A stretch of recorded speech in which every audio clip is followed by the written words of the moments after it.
Chapter 1. The Unseen Internal World. Knowing Thyself. We experience life.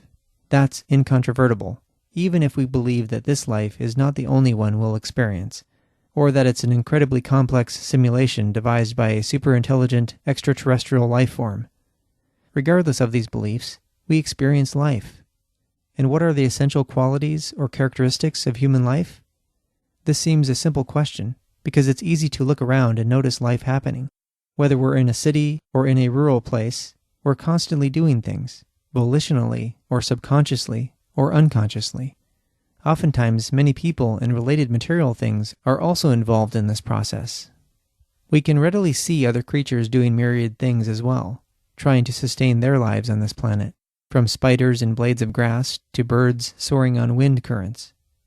Indeed, our experience of the outer world is our primary connection to our own processes of living. We learn about life by interacting with the world, shaping our rational understanding with our empirical encounters. Seeing, touching, hearing, smelling, and tasting are the basic senses upon which we build vast knowledge. A sense of balance in other bodily senses prove invaluable too. Our lives, of course, rely on these things in order to flourish. We're essentially tasked with using our various faculties to sustain our existence. Most of us, at varying points in time, work with others directly in employment or self-employment, and some of us live on passive income or stores of wealth. To the degree that we aren't economic islands unto ourselves, we trade with others for goods and services that we want and need, which others are willing to provide for a price, all once again in order to survive and flourish. Lots of bartering and gifting also take place, as do myriad self-sustaining and self-maintaining actions. Aside from productive work itself, we also spend time doing many other things that make our lives more enjoyable. We engage in creative side projects and have interesting and fun hobbies. We recreate, play, and exercise. We relax.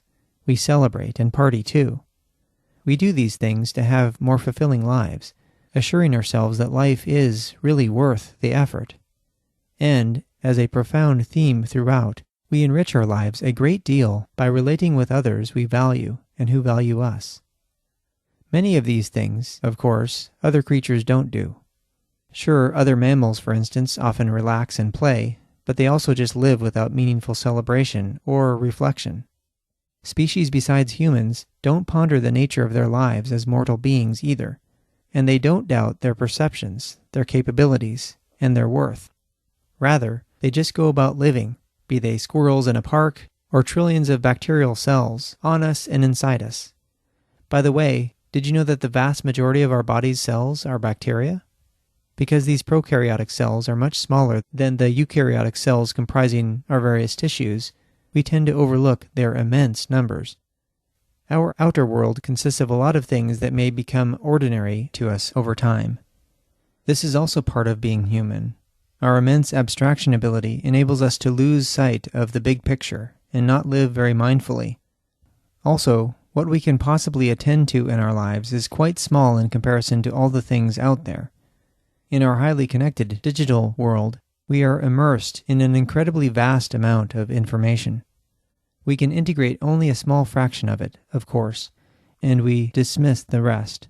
Or maybe we set some of it aside for a later date, though such cues themselves can become overwhelming. To determine what's essential amidst all the interesting stuff can be quite a challenge. For example, over 100 hours of videos are uploaded to YouTube.com every minute. And now, largely on account of the relative ease of self-publishing, millions of books are published every year, and millions of apps are available for mobile and desktop computers. Granted, the quality of many of these products isn't exactly what we may be looking for. Amusing cat videos can only take us so far. But each of us can only make use of a tiny fraction of these things anyway. Imagine if we considered them all high quality and interesting things. Many years ago, the sum total of human knowledge used to be doubling every 7 years.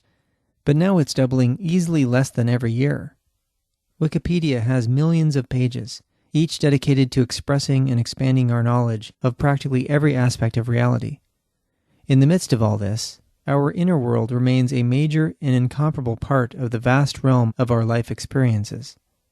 Despite so many things vying for our attention all around us every day, our finite minds have an amazing capacity to focus on significant philosophical and psychological aspects.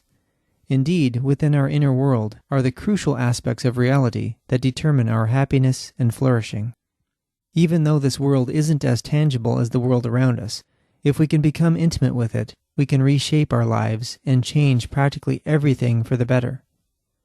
Perhaps the most tragic thing to beset our reasoning species, and to beset each of us as individual persons, is to flounder in our inner world, adrift in a mostly hidden sea of contradictions and anguish.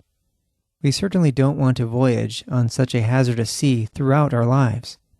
We need hope of finding some safe refuge, or at least some calm times away from the storms. The ideas in this book are intended to serve us extremely well in these profound matters. As vital navigational instruments, they can guide us to stable new shores within ourselves, as well as to absolutely wonderful new places, both internally and externally. The memes of our culture are desperately in need of addressing from the inside out. The, quote, soft science of psychology has discovered quite a lot about our inner world, especially over the last 100 years, since it's been a field of study in its own right, separate from philosophy. Neuroscience, given its presently insufficient measurement tools, is still in the process of relating to psychology in a comprehensive and comprehensible way. Many of its conclusions tend to be works in progress. Psychology is a way to explain the experiences of our consciousness and how our behavior is tied to them. This pertains to many things, of course, but essentially the following aspects prevail in our minds. Images, which are creations of the, quote, mind's eye, stemming from visual and tactile perceptual input. Thoughts and beliefs, which are abstract patterns or associations, categories or conceptual frameworks tied to our vocabulary, experiences, emotions, and belief systems. Emotions, which are evaluations that are mostly subconscious assessments, yet also conscious ones, based on what we deem to be serving and not serving our lives and values. Feelings, which can be synonymous with emotions and are triggered by underlying physical and psychological needs, in addition to super rapid subconscious assessments that in retrospect can be identified as thoughts. And lastly, memories, which can be all of the above, stored in neuronal structures and processes. Essentially, human consciousness identifies things in existence, i.e. distinguishes their identity, and it evaluates their nature, especially in terms of being a value or danger. The nature of our inner world stems from its complexity, in how it all relates to and interacts with our internal and external worlds, which of course includes relating to and interacting with other selves. Again, psychology is a soft science in the sense that not all of these things can be exactly quantified, measured precisely by observers external to what's happening. Sometimes our subjective experiences also might be at odds with what we can discover objectively, such as an apparent bend in a stick when put in water, or a mirage in the distance on a hot day, or a belief in ghosts, despite the non-existence of ghosts. Even though we might not be able to measure our inner happenings in ways that hard sciences like physics and chemistry do, we can nonetheless make sense of them in comprehensible ways. We can identify, describe, and express qualities or characteristics conceptually that reveal the reality of our inner world. The challenge arises in how best to understand ourselves and, by extension, understand others. If you open a psychology textbook, you'll likely discover a variety of models concerning how the mind functions. Any theories of personality textbook is thick enough to make you wonder who is on the correct path of understanding. Regardless of which model is most accurate and useful, we tend to go with what makes intuitive sense, based on a preponderance of evidence. Indeed, our intuition, which is basically our connection to past integrated experiences, conceptually and emotionally, helps us interpret a lot of things in our daily activities. Yet, sometimes our intuition gives us only breadcrumbs of understanding, perhaps just enough to get by, or enough to get us into trouble, leading us away from a helpful path. As humans, we do find rules of thumb, or heuristics, quite useful despite their potential pitfalls in certain contexts, as researchers Daniel Kahneman and Amos Tversky have noted in numerous studies of social psychology. Psychologist Dan Ariely's book, Predictably Irrational, exposes some stunning evidence of biased judgment when we make decisions without much deliberative thought or grasp of our preferences. This research indicates that the more aware we are of our capacity to overlook things and make misguided choices, i.e., the more understanding we have of our cognitive emotional limitations and potential biases, the more effective we can be with our mental processes, or at least we can avoid being blind to various mental hazards. In many respects, the more awareness we bring to our inner world, the greater our capacity to make optimal choices for ourselves. And objectivity via the scientific method remains in reach when we try to falsify claims and assumptions. When we inspect what's going on inside our craniums with our minds, we tend to find a multifaceted array of aspects of consciousness, presenting a sort of kaleidoscope of potential insights and interpretations. Given our quite complex and dynamic inner worlds, perhaps many people meditate and do yoga in order to find more harmony in such complex mental activity. Evolutionary biology and neuroscience inform us that the adaptive nature of the brain is to connect evolutionary parts together in order for it to function in a seemingly integrated manner, ensuring survival. Our substantial cerebral cortex, limbic system, and various other subcortical regions have a dizzying array of interconnections and feedback loops, numbering in the billions and even trillions. The human brain is a massively parallel processor that's always doing many things in many ways on account of its complexity of pathways. The unconscious and subconscious aspects of our minds can play considerable roles in our thoughts, emotions, and behaviors. Due to the fact that so many automatized processes, quote, zombie programs, are constantly running in the background of our minds, giving rise to and supporting all sorts of experiences and behaviors, the following question arises. What exactly is one's self? Some neuroscientists, such as Sam Harris, have even made a case that, quote, free will is an illusion, albeit a somewhat useful one. This view, while not uncommon among brain researchers, is more controversial in philosophical circles, and even some psychological ones. Indeed, volition is an aspect of our minds as much as memory is. We have a conscious experience of being at the helm of our own ship, so to speak. We have a sense of self that's capable of weighing options and making informed and deliberate choices. Our sense of self arises from interactions of various highly interconnected regions of the brain. Research now indicates that these particular interactions probably extend beyond just the medial, prefrontal, and anterior/posterior cingulate cortical regions. Our choices are largely dependent on what's in our scope of awareness, of course. The brain constantly calculates options among an array of possibilities in order to make a selection, experienced as a decision.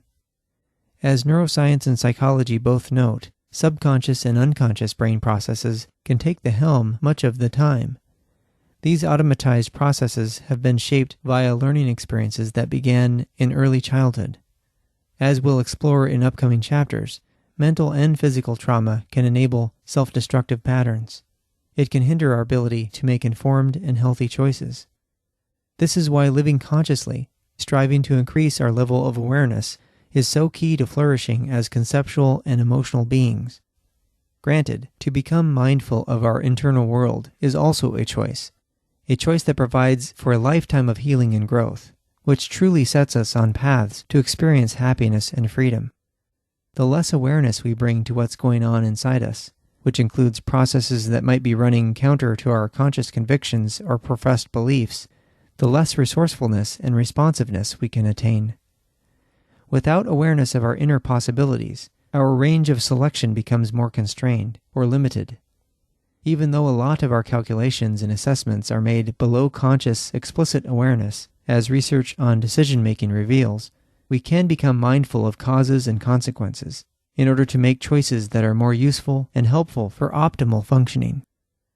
Compatibilism is the view of consciousness and its volitional aspect that the mind is what the brain does, while still keeping the mind in mind and honoring the conscious process of making choices. Undoubtedly, brain research will continue to provide more details about the neural correlates of consciousness. In the process, researchers will rely on their own mind's awareness to gain more insight. Understanding our inner world entails understanding the phenomenology of consciousness, which concerns the psychology of how our minds work. This is the lens with which we'll explore the inside aspects of ourselves, to, in a sense, bring them outside for full inspection.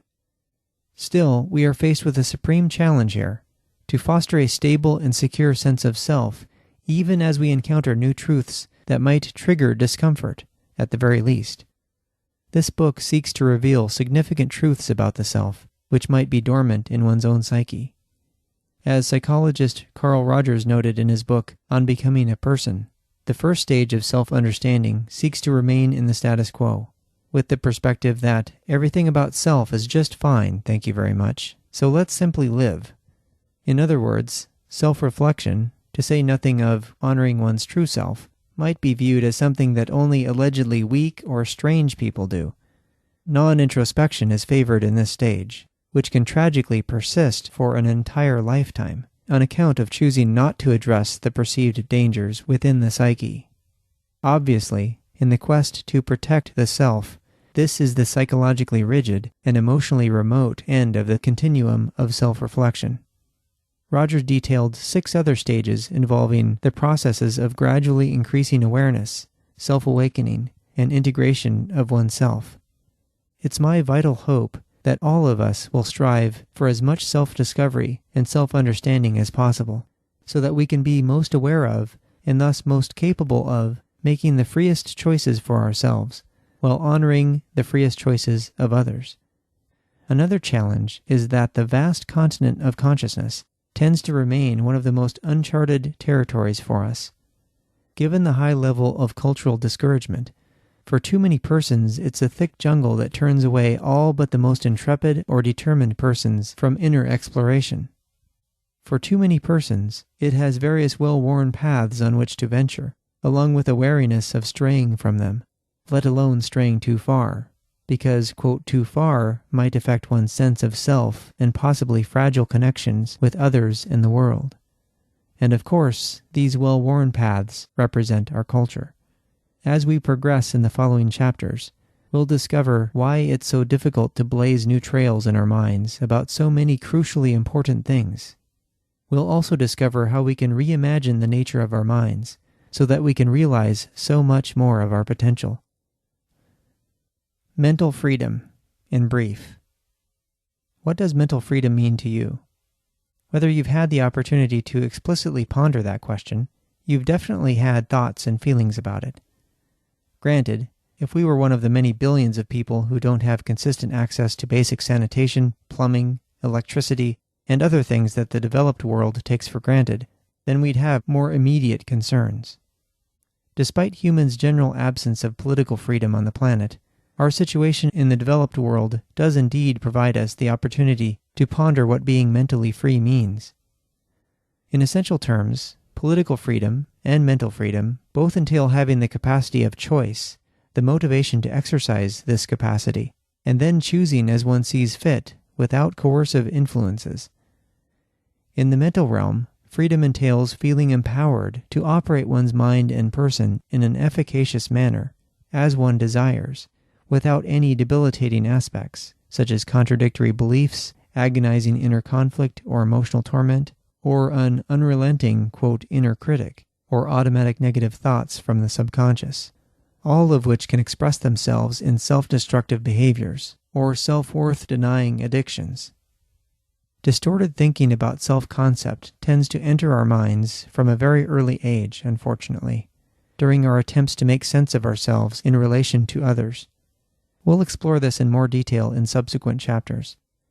Mental freedom also pertains to having the flexibility to shift focus and to attend to whatever we want without being distracted by other motivations, such as obsessing or stressing or being compelled to do something.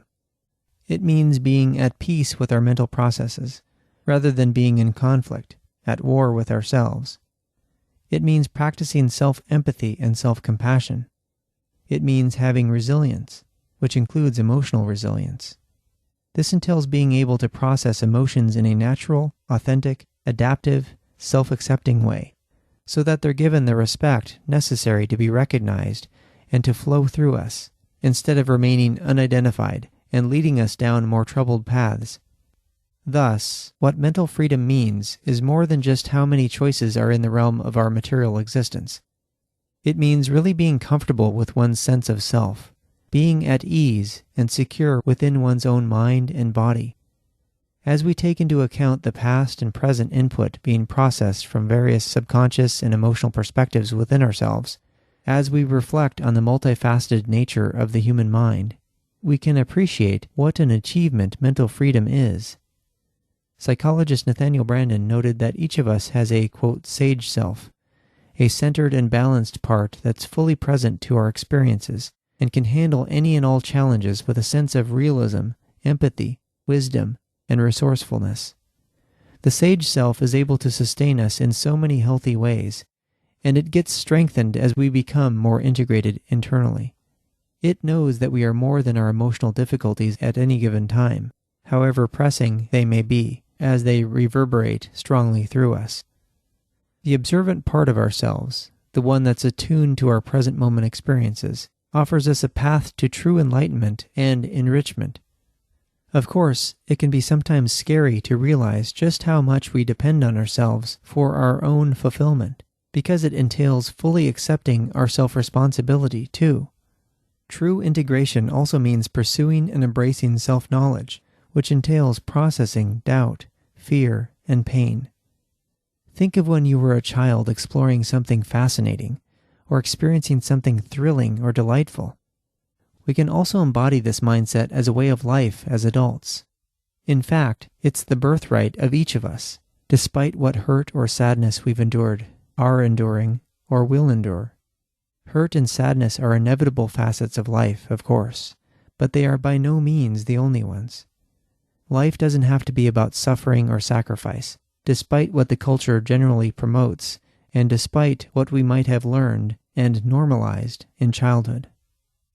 Indeed, we can think differently, or think different, whether or not we're Mac fans.